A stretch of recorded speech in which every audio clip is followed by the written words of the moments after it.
ร่วมกันสร้างสามัคคีปรองดองใช้สิทธิเสรีภาพตามกฎหมาย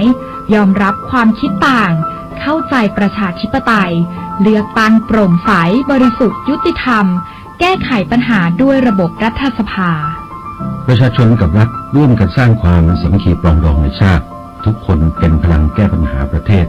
และมีส่วนร่วมตามกระบวนการประชาธิปไตยประชาชนควรมีความเข้าใจการบริหารงานของรัฐบาลในเรื่องต่างๆการบริหารจัดการงบประมาณของรัฐมีประสิทธิภาพเกิดประโยชน์สูงสุดเพื่อยกระดับคุณภาพชีวิตของประชาชนไม่ให้เกิดความเหลื่อมล้ำและสร้างบรรยากาศความสามัคคีปรองดองนักการเมืองต้องรับผิดชอบต่อประชาชนยึดถือจริยธรรมและจรรยาบรรณในอาชีพภาคการเมืองต้องคัดสรรบุคคลเข้าสู่ระบบการเมืองให้เหมาะสมจูงใจให้คนดีมีความรู้ความสามารถเข้าสู่ระบบการเมืองค่ะแล้วก็ในหมู่บ้านหรือว่าชุมชนของเราเนี่ยมีการให้ความร่วมมือช่วยเหลือเกื้อกูลกันดีหรือเปล่าคะแล้วก็เป็นยังไงบ้างก็โดยปกติก็ช่วยเหลือเกื้อกูลกันดีนะครับแต่ว่าควรจะต้องให้ความรู้เกี่ยวกับการใช้สิทธิเสรีภาพโดยการใช้สิทธิเสรีภาพของแต่ละคนก็จะต้องไม่ไปรบกวนหรือว่าลุกล้ำสิทธิเสรีภาพของคนอื่นแล้วก็ให้ความรู้เกี่ยวกับการเลือกตั้งที่โปร่งใสบริสุทธิ์ยุติธรรมประเทศชาติจะดีได้เนี่ยก็ด้วยการเมืองที่ดีเพราะว่าการเมืองนั้นเป็นหน่วยที่กำหนดนโยบายการบริหารประเทศส่วนการเมืองจะดีได้ก็ต้องขึ้นอยู่กับคนดีซึ่งก็ต้องมีการพิจารณาเลือกคนที่ดีเพื่อที่จะไปกำหนดนโยบายที่ดีนั่นเองส่วนคนดีหมายถึงอะไรก็คงจะต้องไปมองว่าเป็นคนที่ยอมสละประโยชน์ส่วนตนเพื่อประโยชน์ส่วนรวมหรือว่าคนที่ทำประโยชน์แก่ประชาชนให้ได้รับการคุ้มครองดูแลมีคุณภาพชีวิตที่ดีและคนที่มุ่งมั่นสร้างสรรค์ความเจริญก้าวหน้าให้แก่ประเทศชาติเราทุกคนจึงต้องเลือกตั้งคนดีเข้าไปเป็นผู้แทนของเราอย่างไงล่ะบางคนหรือว่าบางกลุ่มที่มีความเห็นต่างค่ะแล้วเรามีวิธีการแก้ไขปัญหายังไงเพื่อไม่ให้ความเห็นที่แตกต่างกันเนี่ยนำไปสู่ความไม่เข้าใจกันตรงนี้ก็คงทุกคนจะต้องช่วยกันคิดนะครับแล้วก็กำหนดเป็นกติกาของสังคมในหมู่บ้านหรือว่าชุมชนนั้นๆเพื่อให้อยู่ร่วมกันได้อย่างสันติสุข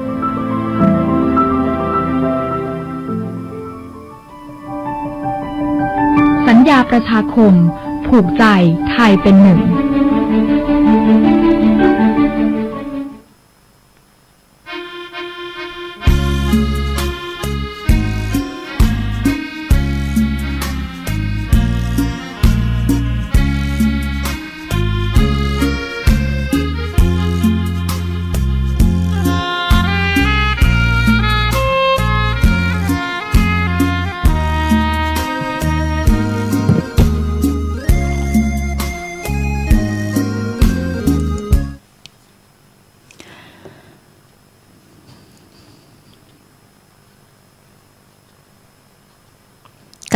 นมัสการสวัสดีญาติธรรมทุกท่านเจ้าเช้าวันนี้กลับมาพบปะกับทนายปอยามเช้าแห่งนะเจ้า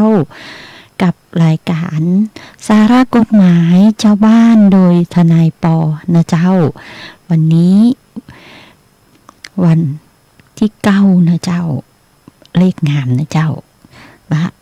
น้อมนำธรรมะของพระพุทธองค์นะเจ้านี้ใครยังไม่ได้สวดมนต์ตื่นขึ้นมาแล้วก็อย่าลืมสวดมนต์นะเจ้าแล้วก็รับศีล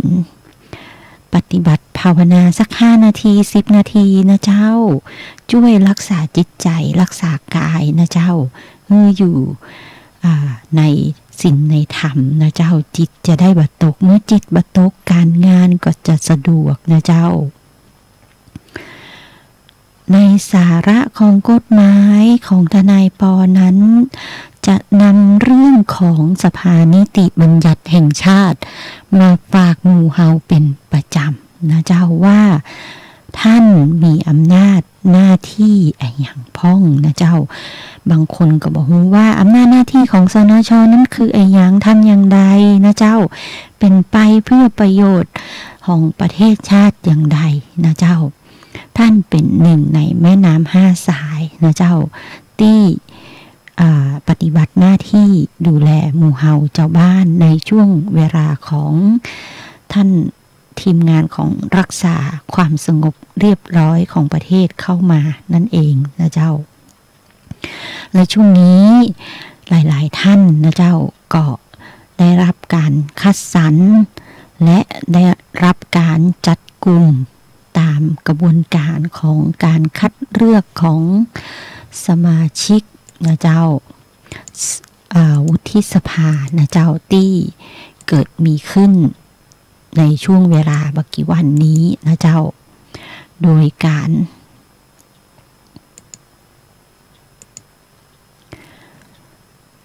กลุ่มองค์กรนะเจ้าจะมีกลุ่มองค์กรเสนอนะเจ้าแล้วก็จะมี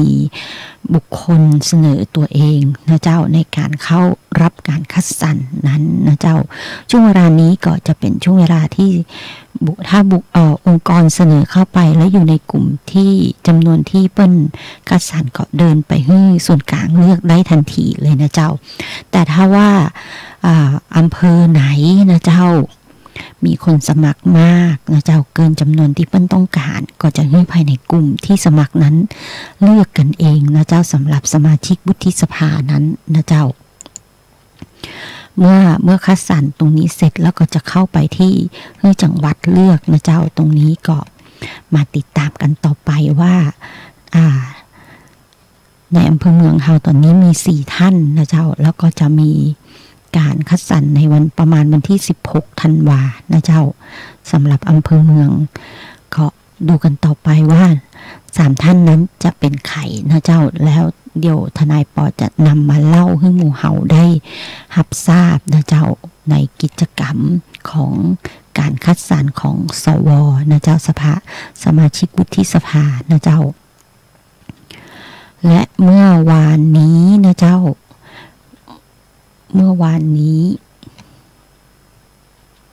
ไม่ใช่เมื่อวานสิวันที่7นะเจ้าวันที่7มณฑลทหารบก33นะเจ้ามณฑลทหารบกที่33ศูนย์ฝึกนักศึกษาวิชาทหารปรากฏมีการจัดกิจกรรมนะเจ้าจัดกิจกรรมพิธีกระทำสัตว์ปฏิญาณตนและสวนสนามประจำปี61นี้นะเจ้ามีนักศึกษาวิชาทหารเข้าร่วมพิธีกว่า 4,000 คนนะเจ้าโดยมันมีเป้าประสงค์คือปลุกฝังการเป็นตัวอย่างในการสร้างวินัยพัฒนาชาตินะเจ้าให้เจริญรุ่งเรืองสืบไปนะเจ้าท่านผบ.มทบ.ที่33นะเจ้าผู้บัญชาการมณฑลทหารบก33เป็นประธานในพิธีกระทำสัตย์ปฏิญาณตนและสวนสนามประจำปี61นี้มีวัตถุประสงค์เพื่อให้น้องๆนักศึกษาวิชาทหารได้ถือสัตย์ปฏิญาณตนต่อหน้าผู้บังคับบัญชาระดับสูงและเจ้าบ้านทั้งหลายว่าจะยึดถืออุดมการณ์ดำรงไว้ซึ่งชาติศาสตร์กษัตริย์และการปกครองในระบอบประชาธิปไตย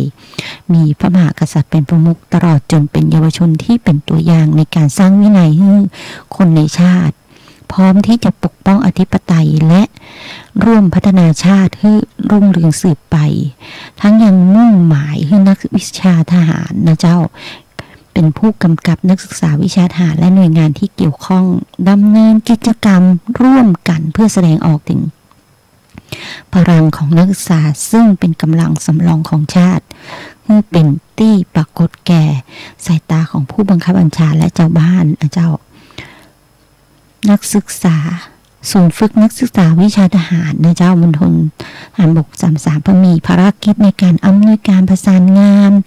ดำเนินการฝึกนักศึกษาวิชาทหารในพื้นที่จังหวัดเชียงใหม่ละปูน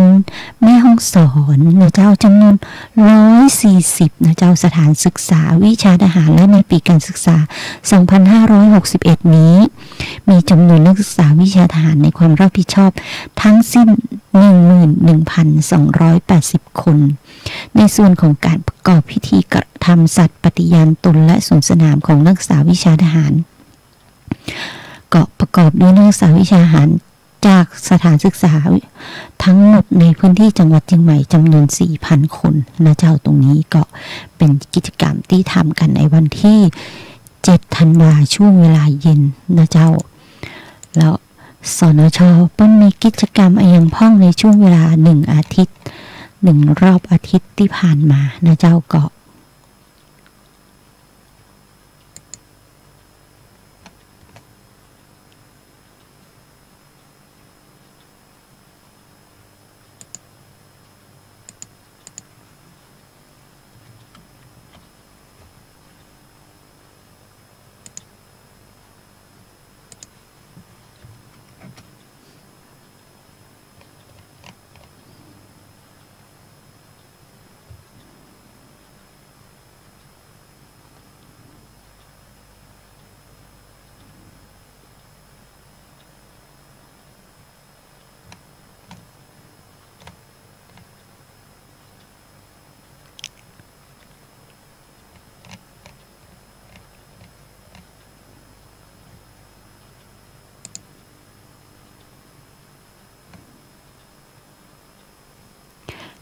สนช.นะเจ้า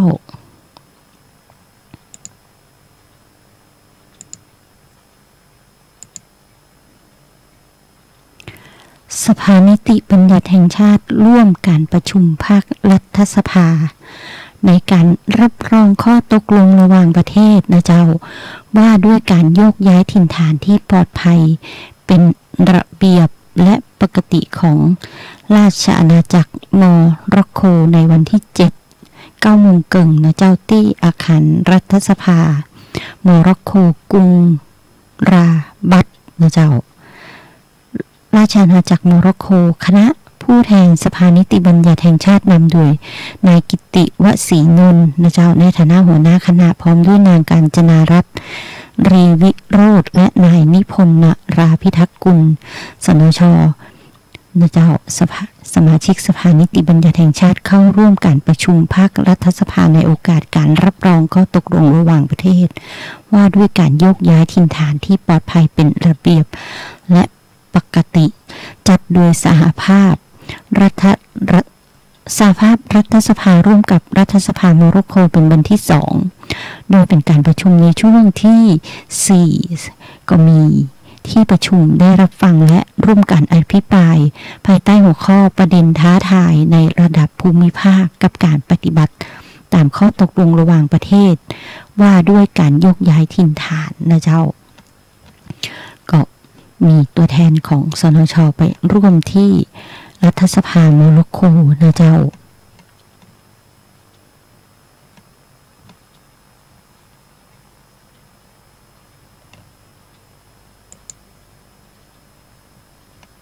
แล้ววันที่7นะเจ้าวันที่7ช่วงเวลา10 โมงครึ่งเหมือนกันนะเจ้าคณะกรรมาธิการการศาสนาศิลปวัฒนธรรมการท่องเที่ยวนะเจ้าสมาชิกสภานิติบัญญัติแห่งชาตินำโดยนายพลตำรวจเอกพิชิตควรเตชะคุปนะเจ้าประธานคณะกรรมาธิการเข้าร่วมประชุมทวิภาคีกับนายเอ็นธนสินนะเจ้าถ้าทนายปออ่านภาษาอังกฤษผิดต้องขออภัยนะเจ้ารองก็คือเข้าร่วมประชุมทวิภาคีกับรองประธานคณะกรรมาธิการวัฒนธรรมและการศึกษาของสาธารณรัฐเฮเลนิกนะเจ้าและคณะเพื่อแลกเปลี่ยนความคิดเห็นด้านศิลปะวัฒนธรรมการท่องเที่ยวการหารือทางความสัมพันธ์และความร่วมมือในกรอบรัฐสภาระหว่างสาธารณรัฐเฮเลนิกและราชอาณาจักรไทยนะเจ้าตรงนี้ก็เป็นกิจกรรมที่สนช.ปฏิบัติหน้าที่นะเจ้าอีกอันหนึ่งก็คือคณะสภานิติบัญญัติแห่งชาติในกลุ่มของ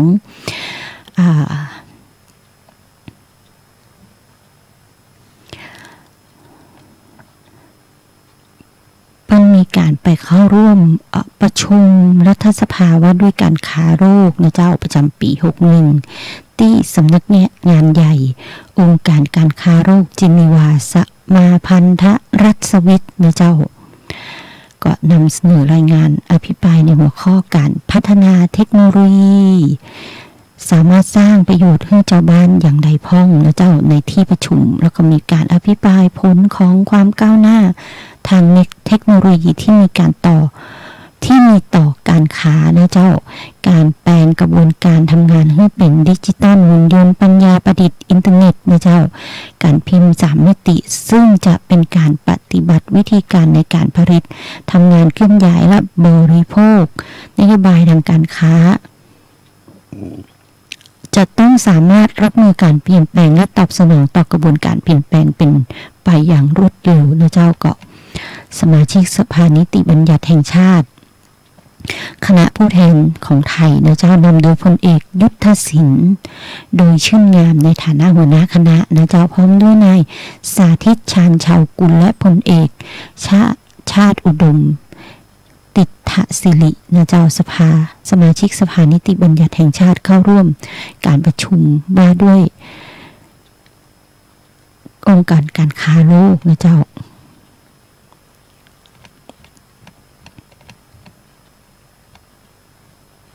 กิจกรรมแห่งอันนึงนะเจ้าอย่าลืมนะเจ้า ถกู้ชีพฉุกเฉิน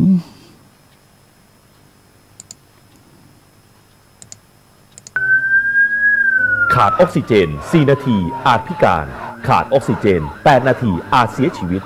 โปรดให้ทางรถกู้ชีพฉุกเฉินทุกเส้นทางเพื่อช่วย1ชีวิตให้รอดพ้นเพราะวันหนึ่งอาจเป็นคนที่คุณรักโปรดให้ทางรถกู้ชีพฉุกเฉินบาดเจ็บป่วยฉุกเฉินโทร1669ด้วยความปรารถนาดีจากคณะกรรมการบูรณาการประสานงานกรณีกู้ชีพฉุกเฉินสภานิติบัญญัติแห่งชาติแจ้งกินแจ้งใจใส่ใจสุขภาพกับสสจ.เจียงใหม่วันนี้เสนอตอนยิ่งอย่างเราต้องเลือกซื้อเครื่องสำอางจากร้านที่น่าเชื่อถือการเลือกซื้อเครื่องสำอางจากร้านที่น่าเชื่อถือเพราะว่าเราสามารถพิจารณาข้อความสรรพคุณและเลขใบรับแจ้งก่อนที่จะตัดสินใจซื้อได้ง่ายนั่นเองเจ้ารวมไปถึงเราสามารถเห็นรูปลักษณ์ของผลิตภัณฑ์ประกอบการพิจารณาการตัดสินใจซื้อถ้าว่าเกิดปัญหาสามารถติดต่อผู้รับผิดชอบได้การเลือกซื้อผ่านอินเทอร์เน็ตอาจจะได้ผลิตภัณฑ์ที่บ่ตรงตามความต้องการได้และอาจจะเสี่ยงต่ออันตรายหนักกว่าร้านที่ตั้งเป็นหลักเป็นแหล่งนั่นเองเจ้าด้วยความปรารถนาดีจากสำนักงานสาธารณสุขเจียงใหม่แจ้งเบาะแสร้องเรียนเรื่องผลิตภัณฑ์สุขภาพใส่ด่วนอย 1556เจ้า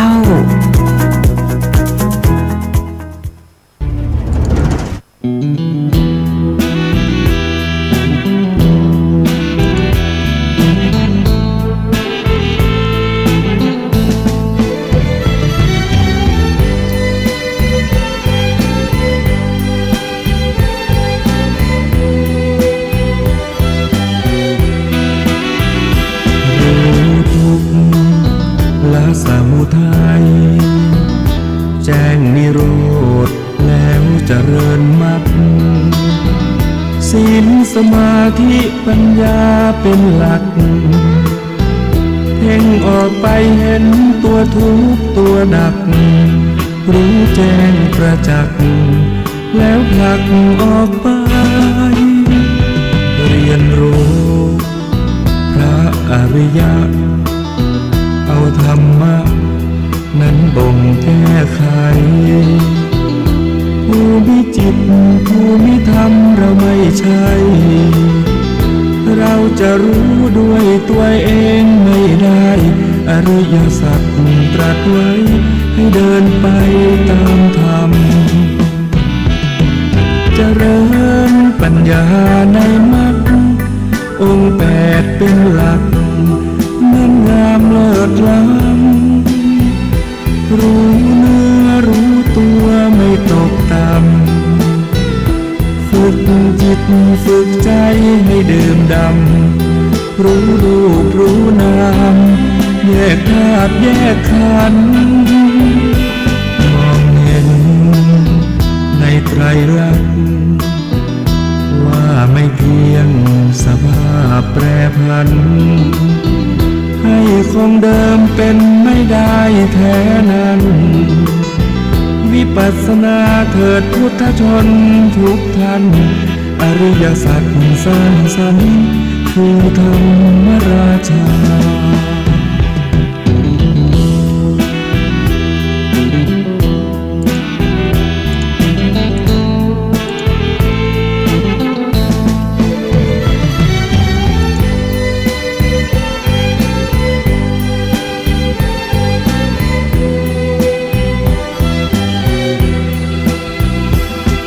เจริญปัญญาในมรรคองค์8เป็นหลักนั้นงามเลิศล้ำรู้เนื้อรู้ตัวไม่ตกต่ำฝึกจิตฝึกใจให้ดื่มด่ำรู้รูปรู้นามแยกธาตุแยกขันธ์มองเห็นในไตรลักษณ์ว่าไม่เพียงสภาพแปรผันให้คงเดิมเป็นไม่ได้แท้นั้นวิปัสสนาเถิดพุทธชนทุกท่านอริยสัจสร้างสรรค์คือธรรมราชา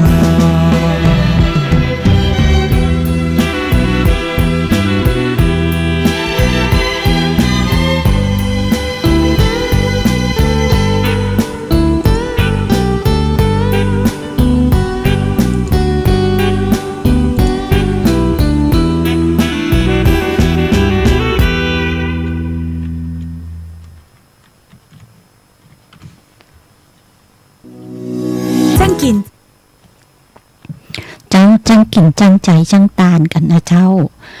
ก็ต้องระมัดระวังนะเจ้าบอกว่ายาน้ำบอกว่าเครื่องสำอางนะเจ้ารักษาตัวเก่าด้วยวิธีการอาหารที่บ่มีสารเคมีนะเจ้าสมุนไพรที่เป็นประโยชน์ต่อร่างกายทั้งหลายนี่แหละนั่นคือยารักษาร่างกายที่ดีที่สุดนะเจ้าตรงนี้ทนายปอก็นำเรียนให้หมู่เฮารับทราบนะเจ้าในแฮมหลายเรื่องในสาระของกฎหมายทนายปอจะเอาอย่างมาฝากก็เอาเรื่องของสำนักงานยุติธรรมประจำจังหวัดเชียงใหม่นะเจ้าว่าเป็นสำนักงานที่อยู่ในสังกัดของกระทรวงยุติธรรมนะเจ้า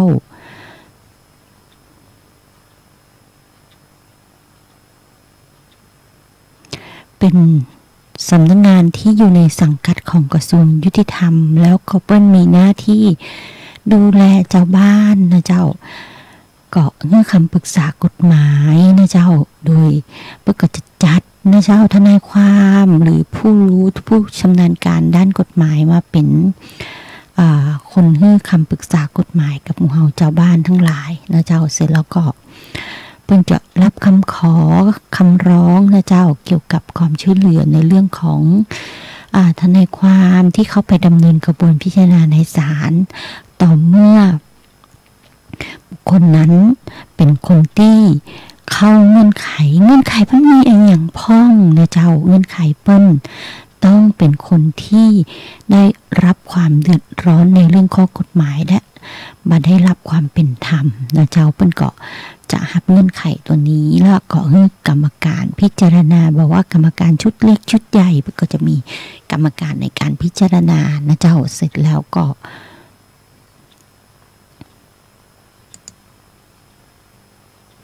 เปิ้นก็จะดำเนินการส่งให้ผู้ยื่นคำขอโดยตรงนะเจ้าโดยที่น้องๆเจ้าหน้าที่เปิ้นก็หมดหน้าที่ในการรับเรื่องตั้งแต่วันที่รับคำขอนั้นนะเจ้าเปิ้นก็จะลงแล้วก็รับแล้วลงส่งกระบวนการทั้งหมดนั้นให้คณะกรรมการพิจารณานะเจ้า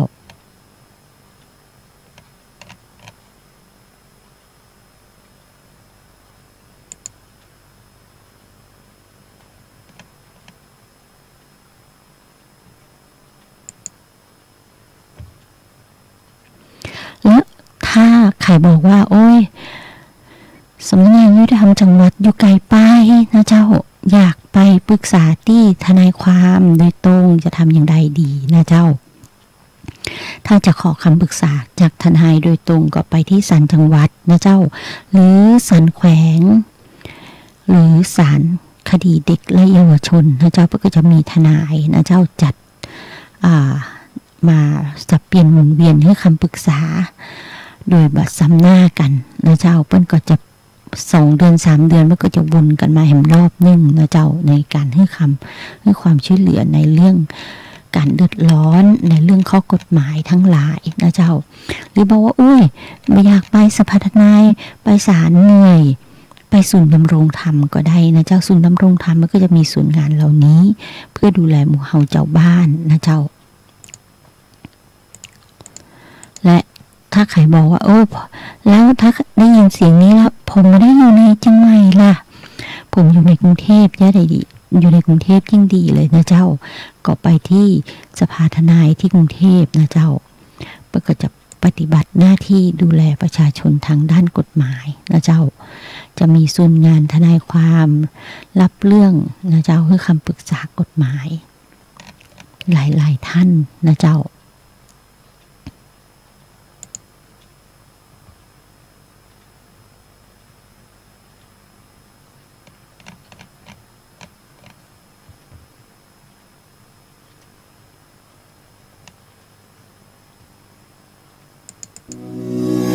กินจ้างใจใส่ใจสุขภาพกับสสจ.เจียงใหม่วันนี้เสนอตอนเคล็ดลับดีๆ5 วิธีผอมอย่างยั่งยืนเคล็ดลับดีๆ5 วิธีผอมอย่างยั่งยืนคุณผู้ฟังเจ้าความอ้วนสะสมมาเมินนาน10-20 ปีจะลดภายใน 10-15 วันนั้นเป็นไปบ่ได้อย่างแน่นอนเฮามาเริ่มต้นที่ควบคุมอาหารเจ้า ลดอาหารมันลดอาหารทอดเพิ่มผักขึ้นเป็น2 เต้าและบดีกินตัวยใจปากบดีกินจุ๊บกินจิ๊บมันออกกำลังกายอย่างน้อยติดไหนสัก3 เตือละประมาณ20 นาทีขึ้นไปตั้งใจมุ่งมั่นที่จะหุ่นดีและมีสุขภาพดีเจ้าที่สำคัญต้องพักผ่อนให้เพียงพอบดีนอนดึกเนอะด้วยความปรารถนาดีจากสำนักงานสาธารณสุขเชียงใหม่แจ้งเบาะแสร้องเรียนเรื่องผลิตภัณฑ์สุขภาพสายด่วนอย 1556 เจ้าสายด่วนอย 1556นะเจ้าก็ระมัดระวังกันไว้ตัวนะเจ้า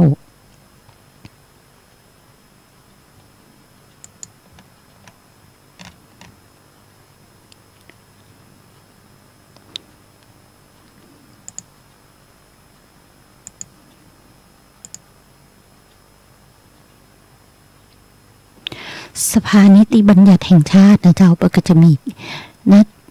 หน้าที่จนถึงช่วงที่เลือกตั้งเสร็จนะเจ้าก็ดูแลหมู่เฮาชาวบ้านจนถึงปีหน้านะเจ้าสภานิติบัญญัติแห่งชาติมันก็จะปิดตัวไปก็จะเหลือแต่ข้าราชการที่ทำหน้าที่ตรงนั้นก็จะเป็นสำนักงานเลขาวุฒิสภานะเจ้าเปิ้นปฏิบัติหน้าที่เป็นเลขาธิการของสภานิติบัญญัติแห่งชาตินะเจ้าตอนนั้นก็คงจะมีสสวเข้าไปปฏิบัติหน้าที่เพื่อดูแลหมู่เฮาชาวบ้านที่ได้มาจากการเลือกตั้งทั้งหลายนะเจ้า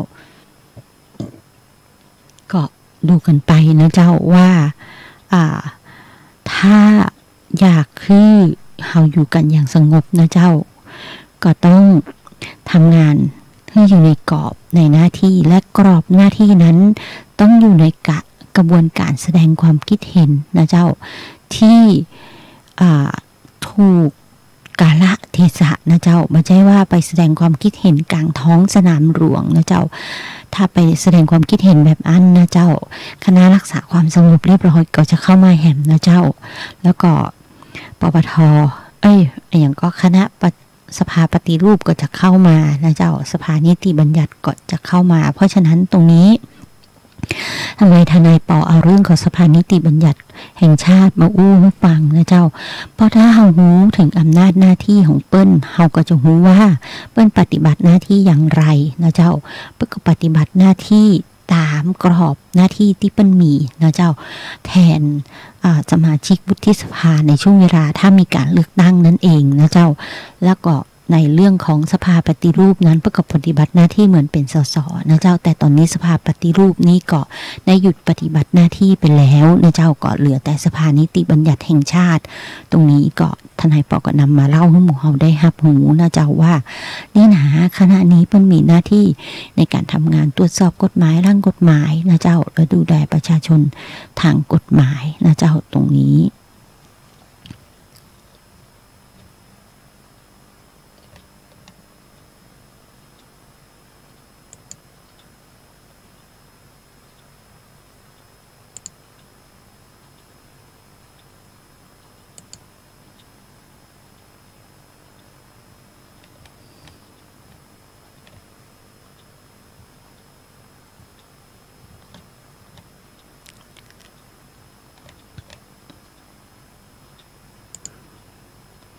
ในการพิจารณาร่างกฎหมายนะเจ้าของสภานิติบัญญัติแห่งชาตินะเจ้า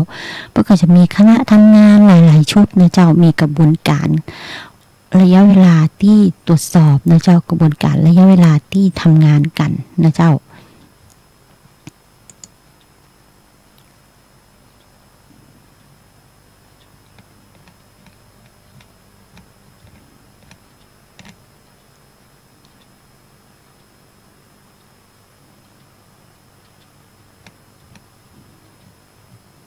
ช่วงนี้ก็จะเป็นการคัดสรรนะเจ้าของผู้สมัครและสมัครรับเลือกของสวบอกว่าจะเป็นของกลุ่มบุคคลองค์กรต่างๆส่งเข้าสมัครนะเจ้าหรือบุคคลที่เสนอตัวเข้ามาทำงานนะเจ้าคุณสมบัติของสวก็จะต้องเป็นคนสัญชาติไทยนะเจ้าโดยการเกิดแล้วก็อายุบัตรต่ำกว่า40 ปี ปีในวันสมัครรับเลือกนะเจ้าแล้วก็มีความรู้ความชำนาญและประสบการณ์ในการทำงานด้านที่สมัครบ่น้อยกว่า10 ปีนะเจ้าแล้วก็ต้องมีอยู่ในทะเบียนบ้านหรือเคยทำงานเคยศึกษาอยู่ในเขตอำเภอที่สมัครรับเลือกเป็นเวลาบ่น้อยกว่า2 ปีนับถึงวันสมัครรับเลือกนะเจ้าแล้วก็แต่เปิ้ลบอกว่ากรณีความรู้ความชำนาญนั้นน่ะเปิ้ลมาใจกับมุ่งยิงนะเจ้าซึ่งสมัครในกลุ่มคนชราหรือทุพพลภาพชาติพันธุ์นะเจ้าอัตลักษณ์อื่นนะเจ้าคนสมัครต้องมามีลักษณะต้องห้ามต้องบ่ติดยานะเจ้าต้องมาใจคนล้มละลายต้องเป็น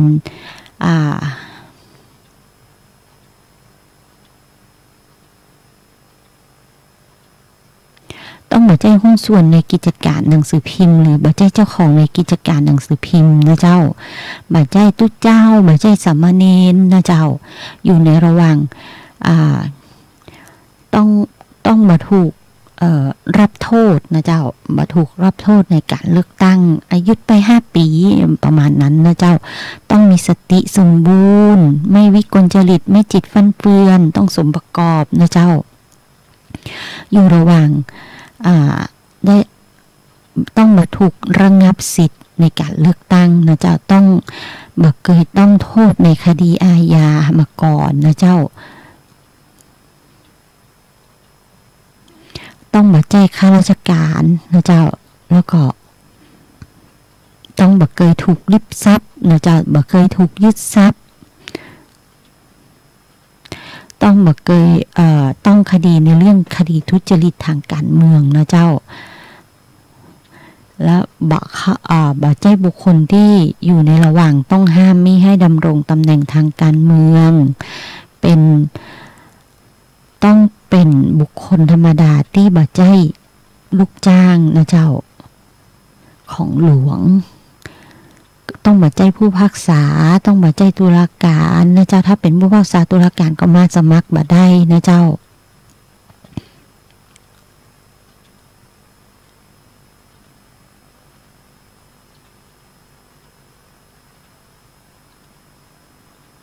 ก็คุณสมบัติที่เป็นกำหนดไว้โอ้โห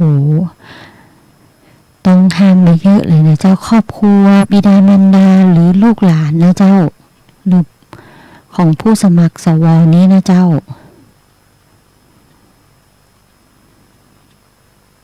ต้องมีคุณสมบัติที่เป็นกำหนดตัวนะเจ้า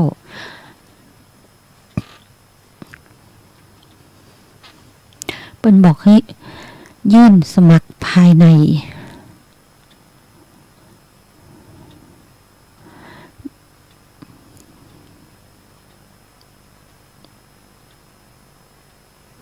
สมัครในกลุ่มเดียวและอำเภอเดียวนะเจ้าผู้สมัครมีสิทธิสมัครในกลุ่มได้แม้มีความรู้ความเชี่ยวชาญประสบการณ์อาชีพลักษณะประโยชน์การทำงานในกลุ่มจะมีแบบใบสมัครวิธีการสมัครเงื่อนไขมันก็ช่วงเวลานั้นก็ผ่านไปแล้วในวันที่30ที่ผ่านมานะเจ้าสถานที่สมัครมันก็มีไว้ให้นะเจ้าการเลือกในระดับอำเภอให้ทำได้แม้จะไม่มีผู้สมัครครบทุกกลุ่มก็ตามนะเจ้ากรณีที่ปรากฏต่อผู้อำนวยการเลือกตั้งอำเภอบอกว่าด้วยเหตุใดผู้สมัครขาดคุณสมบัติหรือมีลักษณะต้องห้ามหรือสมัครมากกว่า1 กลุ่มหรือ1 อำเภอแสดงข้อมูลใบสมัครหรือเอกสารหรือหลักฐานประกอบการสมัครเป็นเท็จนะเจ้าผู้อำนวยการเลือกตั้งระดับอำเภอสั่งบ่รับสมัครได้นะเจ้ากรณีที่รับสมัครไว้แล้วให้การสมัครของผู้นั้นเป็นโมฆะและให้ผู้อำนวยการเลือกตั้งซึ่งพบเห็นดังกล่าวสั่งลบชื่อผู้นั้นออกจากบัญชี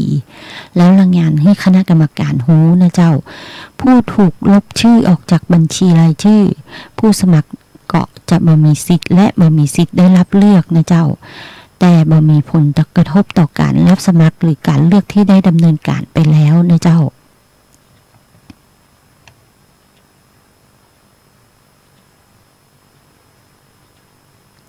ภายใน5 วันก็จะประกาศรายชื่อคนสมัครซึ่งมีคุณสมบัติและมีลักษณะ ได้รับเลือกคัดสรรนะเจ้าถ้ามีลักษณะต้องห้ามก็จะแยกไว้นะเจ้าเป็นรายกลุ่มโดยอย่างน้อยต้องระบุอาชีพอายุผู้สมัครเพื่อให้ชาวบ้านเปิ้นหูกันทั่วไปและประกาศไว้หน้าสำนักงานกรรมการประจำจังหวัดสระกลางและที่ว่าการอำเภอนะเจ้ากรณีผู้อำนวยการเลือกตั้งนะเจ้าระดับอำเภอสั่งบ่ฮับคนใดหรือสั่งลบนะเจ้า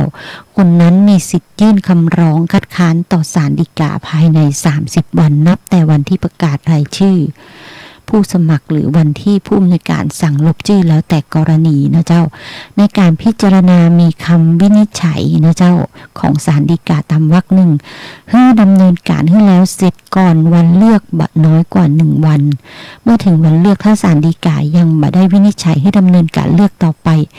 ให้ถือว่ามีผู้สมัครเพียงเท่าที่ปรากฏตามบัญชีรายชื่อผู้สมัคร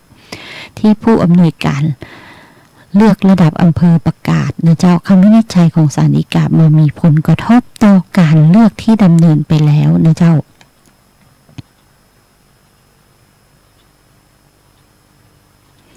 ในการเลือกนั้นก็จะมีการแต่งตั้งคณะกรรมการเพื่อช่วยเหลือการปฏิบัติหน้าที่ของกกต.นะเจ้าแนะนำอำนวยความสะดวกรายงานปัญหาอุปสรรคเกี่ยวกับการเลือกสว.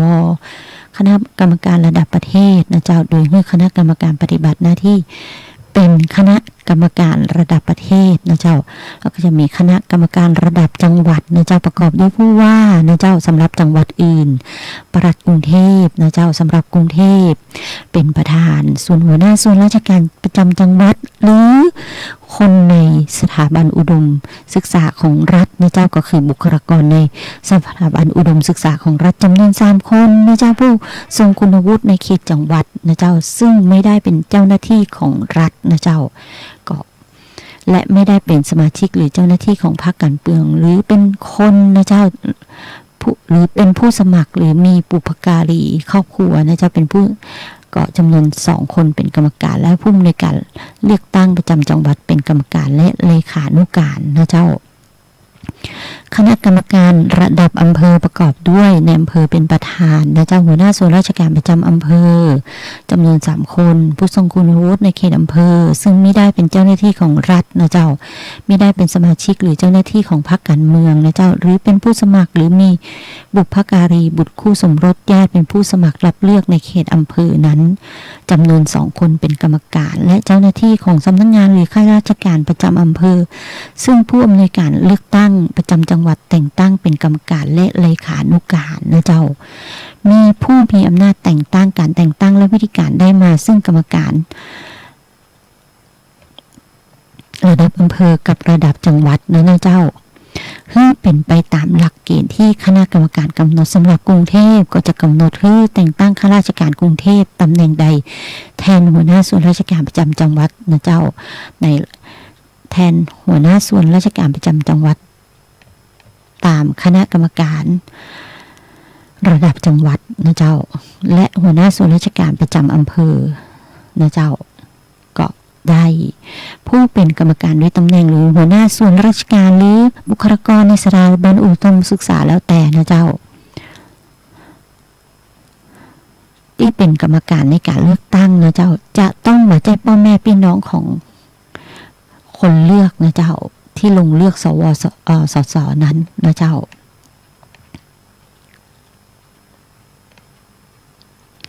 ในการจัดให้มีการเลือกสวนะเจ้าเลขาธิการนะเจ้าเป็นผู้อำนวยการเลือกระดับประเทศนะเจ้าให้กรรมการและเลขานุการมาตรา25 วงเล็บ 2เป็นผู้อำนวยการการเลือกระดับจังหวัดและให้กรรมการและเลขานุการตามมาตรา25 วงเล็บ 3เป็นผู้อำนวยการการเลือกระดับอำเภอนะเจ้าเมื่อพระราชกิจสฎีกาให้มีการเลือกสวมีผลบังคับใช้ให้ผู้อำนวยการการเลือกตั้งเป็นผู้ดำเนินการให้การเลือกสวเป็นไปตามกฎหมายนี้นะเจ้าและประโยชน์ของการปฏิบัติหน้าที่ของผู้อำนวยการเลือกระดับจังหวัดหรือผู้อำนวยการระดับอำเภอให้กรรมการมีอำนาจแต่งตั้งคนที่อยู่ในพื้นที่ตรงนั้นนะเจ้าบอกว่าจังหวัดหรืออำเภอแล้วแต่มีการเลือกให้เป็น พนักงานเจ้าหน้าที่เพื่อช่วยเหลือการปฏิบัติของผู้อำนวยการการเลือกระดับจังหวัดหรือผู้อำนวยการการเลือกระดับอำเภอได้ในการนี้คณะกรรมการจะมอบอำนาจให้กรรมการตามมาตรา25วงเล็บ2ก็คือคณะกรรมการการเลือกตั้งระดับจังหวัดคณะกรรมการการเลือกตั้งระดับอำเภอเป็นผู้แต่งตั้งแทนคณะกรรมการได้ตามหลักเกณฑ์ที่เปิ้นกำหนดนะเจ้าในการเลือกทุกระดับนะเจ้าคณะกรรมการมีอำนาจแต่งตั้งหรือมอบหมายให้ผู้อำนวยการทะเบียนกลางตามกฎหมายว่าด้วยการทะเบียนราษฎร์ดำเนินการหรือช่วยเหลือเกี่ยวกับการดำเนินการเลือกได้นะเจ้าในการเลือกระดับประเทศให้คณะกรรมการมีอำนาจแต่งตั้งพนักงานเจ้าหน้าที่เพื่อช่วยเหลือการปฏิบัติงานของผู้อำนวยการการเลือกตั้งระดับประเทศได้การปฏิบัติหน้าที่ของพนักงานเจ้าหน้าที่ตามวรรค1วรรค2นะเจ้ากำหนดให้เป็นไปตามที่กรรมการเปิ้นกำหนดนะเจ้าก็คือเปิ้นกำหนดว่า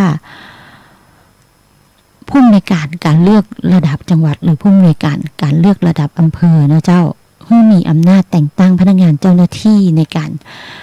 ปฏิบัติงานช่วยเหลือนะเจ้าผู้อำนวยการได้นะเจ้า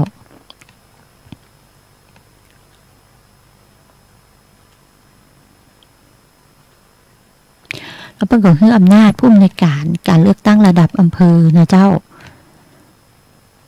ว่าจัดให้มีสถานที่รับสมัครจัดให้มีการรับสมัครนะเจ้าที่ผ่านไปแล้วนะเจ้าตรวจสอบคุณสมบัติจะทำบัญชีรายชื่อจะทำเอกสารควบคุมการเลือกตั้งประกาศรายชื่อผู้ได้รับเลือกนะเจ้าบันทึกภาพและเสียง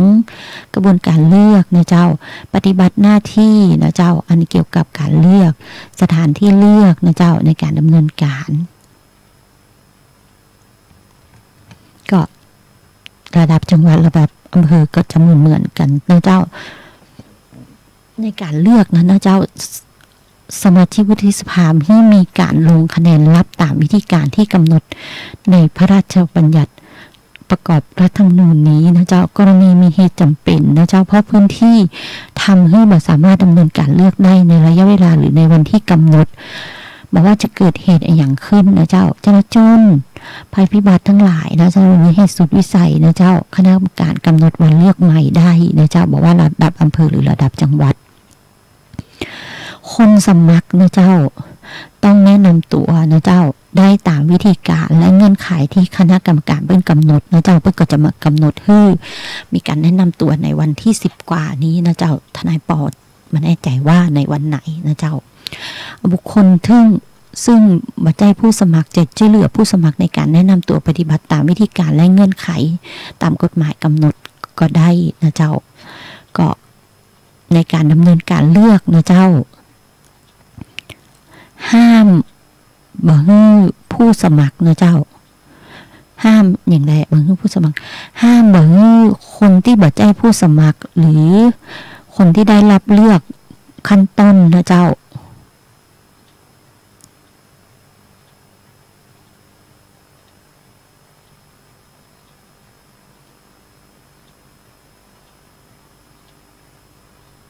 ก็คือคนที่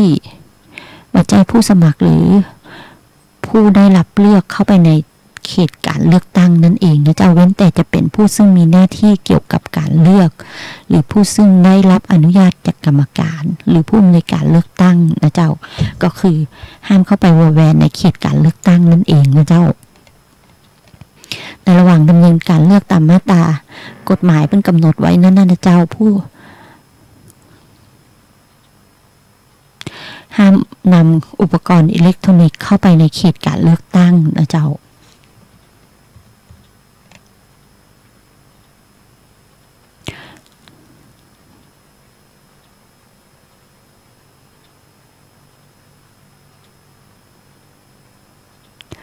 บอกว่าการเลือกระดับอำเภอนะเจ้าก็ใครลงแล้วก็4ท่านที่ก็ฝากไว้ดีนะเจ้าต้องไปถึงสถานที่เลือกและแสดงตนภายในเวลาที่คณะกรรมการเปิ้นกำหนดนะเจ้าผู้ใดไม่มาหรือมาไม่ทันกำหนดให้หมดสิทธิ์ที่จะเลือกและได้รับเลือกนะเจ้าเมื่อผู้สมัครมาครบหรือพ้นเวลาตามวงเล็บ1แล้วให้ผู้อำนวยการการเลือกระดับอำเภอจัดให้ผู้สมัครแต่ละกลุ่มรวมอยู่ในกลุ่มเดียวกันนะเจ้าณสถานที่ที่ผู้ ผู้อำนวยการการเลือกระดับอำเภอเปิ้นกำหนด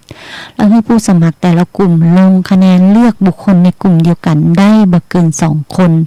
โดยจะลงคะแนนเลือกตนเองก็ได้นะเจ้าแต่จะลงคะแนนให้บุคคลใดเกิน1 คะแนนไม่ได้นะเจ้าแล้วก็จะต้องมีการลงคะแนนของกลุ่มใดแล้วเสร็จให้ผู้อำนวยการเลือกระดับอำเภอดำเนินการให้มีการนับคะแนนของกลุ่มนั้นโดยเปิดเผยนะเจ้าแล้วผู้ซึ่งได้มาคะแนนสูงสุดเรียงตามลำดับ5 คนแรกนะเจ้าเป็นผู้ได้รับเลือกขั้นต้นของแต่ละกลุ่มกรณีที่ในลำดับใดมีผู้ได้คะแนนเท่ากันจนเป็นเหตุให้มีผู้ได้คะแนนสูงสุดเกิน5 คนคือผู้ซึ่งได้คะแนนเท่ากันดังกล่าวจับฉลากกันเองว่าผู้ใดจะได้รับเลือกในกลุ่มนั้นนะเจ้าในกรณีที่มีผู้ได้คะแนนมาถึง5 คนคือเฉพาะคนได้คะแนนเป็นผู้ได้รับเลือกนะเจ้ากรณีที่ผู้ซึ่งได้รับเลือกตามคะแนนสูงสุดนั้นนะเจ้าผู้ใดไม่อยู่ในสถานที่เลือกในระหว่างการเลือกต่อไปให้ผู้นั้นหมดสิทธิ์ที่จะรับเลือกนะเจ้าถือว่าผู้ซึ่งได้รับเลือกมีเพียงเท่าที่มีอยู่นะเจ้ากรณีที่กลุ่มใดมีคนสมัครมาเกิน5 คนหรือมารายงานตัวมาเกิน5 คนให้ผู้สมัครกลุ่มนั้นบ่ต้องดำเนินการเลือกกันเองโดยให้ถือว่าผู้สมัครทุกคนซึ่งมารายงานตัวในกลุ่มนั้นรับ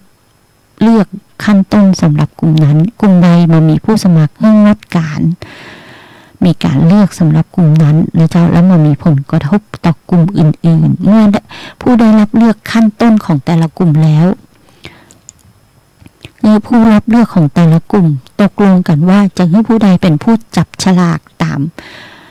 เงื่อนไขนั้นนะเจ้าถ้าตกลงกันมาได้ก็ให้ใช้วิธีจับฉลากจัดมีการแบ่งสายออกเป็นสายบ่เกิน4 สายนะเจ้าแต่ละสายประกอบด้วยจำนวนกลุ่มเท่ากันเว้นแต่แบ่งให้เท่ากันบ่ได้นะเจ้าของแบ่งให้แต่ละสายมีจำนวนกลุ่มใกล้เคียงกันมากที่สุดในแต่ละสายต้องมีกลุ่มบ่เกิน5 กลุ่มต้องมาน้อยกว่า3 กลุ่มและให้บุคคลตามที่มีการคัดเลือกเบื้องต้นแล้วนะเจ้าแต่ละกลุ่มจับฉลากว่ากลุ่มของตนจะอยู่ในสายไหนแล้วให้คนที่ได้รับเลือกขั้นต้นของแต่ละกลุ่มเลือกผู้สมัครในกลุ่มอื่นที่อยู่ในสายเดียวกันโดยแต่ละคนมีสิทธิ์เลือกผู้สมัครในกลุ่มอื่นแต่ละกลุ่มในสายเดียวกันได้กลุ่มละ1 คนในขั้นนี้นะเจ้าผู้รับเลือกขั้นต้นในกลุ่มเดียวกันจะเลือกกันเองหรือเลือกตนเองก็ได้นะเจ้าก็เมื่อมีการดำเนินการแล้วนะเจ้าก็ให้ผู้อำนวยการเลือกระดับอำเภอดำเนินการให้มีการนับคะแนนโดยเปิดเผยนะเจ้าคนที่ได้คะแนนสูงสุดตามลำดับแรกของแต่ละกลุ่มเป็นผู้ได้รับเลือกระดับอำเภอสำหรับกลุ่มนั้นนะเจ้าเพื่อไปดำเนินการเลือกในระดับจังหวัดต่อไปกรณีที่ในระดับใดนะเจ้ามีคะแนนเท่ากันจึงเป็นเหตุให้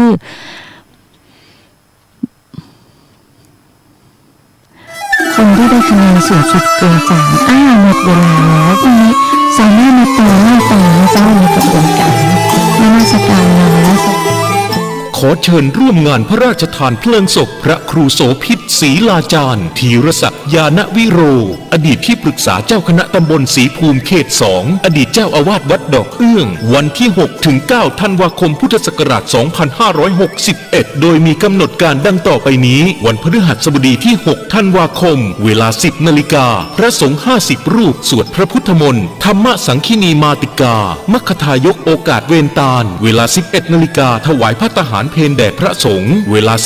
12:30 นาทีพระสงฆ์8 รูปบังสุกุลถวายบุษบกพิธีอาราธนาศพเวลา 20 นาฬิกาแสดงพระธรรมเทศนา1 กันพระสงฆ์จตุรวรรคสวดพระอภิธรรมวันศุกร์ที่ 7 ธันวาคมเวลา 11 นาฬิกาถวายพระทหารเพลแด่พระสงฆ์เวลา 15 นาฬิกาพระสงฆ์60 รูปสวดพระพุทธมนต์ธรรมนิยามสูตรเวลา 20 นาฬิกาแสดงพระธรรมเทศนา1 กันพระสงฆ์จตุรวรรคสวดพระอภิธรรมวันเสาร์ที่ 8 ธันวาคมเวลา 11 นาฬิกาถวายพระทหารเพลแด่พระสงฆ์เวลา 15 นาฬิกาพระสงฆ์50 รูปสวดพระพุทธมนต์อนัตตลักษณสูตรเวลา 20 นาฬิกาแสดงพระธรรมเทศนา1 กันพระสงฆ์จตุรวรรคสวดพระอภิธรรมวันอาทิตย์ที่ 9 ธันวาคม